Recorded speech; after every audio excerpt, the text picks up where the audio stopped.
Ladies and gentlemen, welcome to a new era of college football. This is the Illinois State Redbird Dynasty. We're building a legacy, one play at a time. From electric recruits to dominant Saturdays, this program is rising to the top. So buckle up, because Redbird football is taking flight.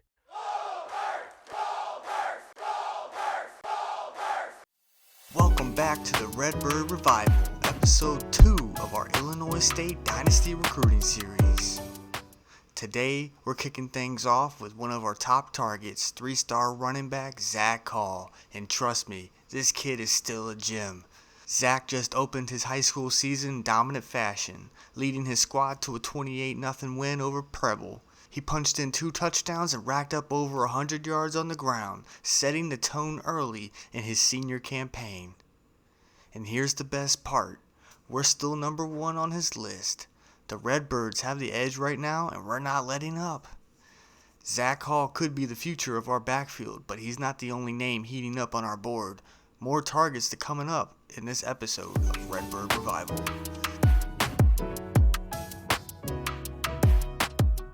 Welcome back. Next up is George Cobbs, a 3-star junior college tight end out of the College of DuPage here in Illinois. At 6'3", he's a big target with solid hands and blocking ability. And he's already kicked off his JUCO season looking sharp. The best part, we're currently number 1 on his board, and he's scheduled to visit us in week 3. Cobbs could bring veteran presence and versatility to our tight end room. Let's talk about Larry Brents, the 4-star defensive end out of Wisconsin.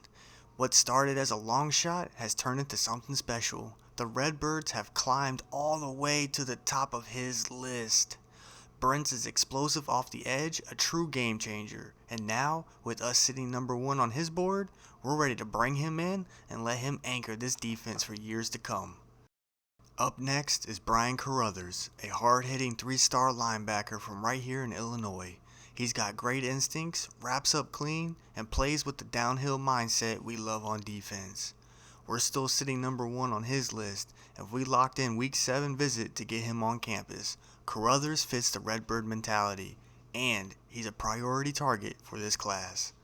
Another key target in the secondary is A.J. DeBeer, a 3-star strong safety out of Michigan. He's a physical defender with great closing speed and a nose for the football.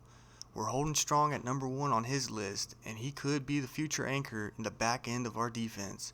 DeBeer brings toughness, leadership, and that Redbird edge we're building around. A new name on our radar is Kenny Poe, a 3-star JUCO right guard out of Dodge City Community College. At 6'5", he's a powerful presence in the trenches with the size and strength to make immediate impact. Even though he's a new target, we're already sitting at number 1 on his board, and he's looking like a perfect fit for our interior line. Keep an eye on Kenny Poe. He could be a big piece of this recruiting class. Last but not least, Enemkpali, a talented 3-star quarterback out of Iowa, who is gearing up to start his senior season. We're currently number 2 on his list, but make no mistake, we want him in this class. Philip has the arm, the poise, and the upside to lead this program into the future. He's a top priority moving forward, and we'll be pushing hard to land him. Well, that wraps up this recruiting update. The board is heating up and the Redbirds are making moves. From top JUCO talent to future stars on Friday nights, this class is shaping up to be special. Stay locked in. Big games, big visits, and even bigger commitments are on the way. Redbird Revival continues.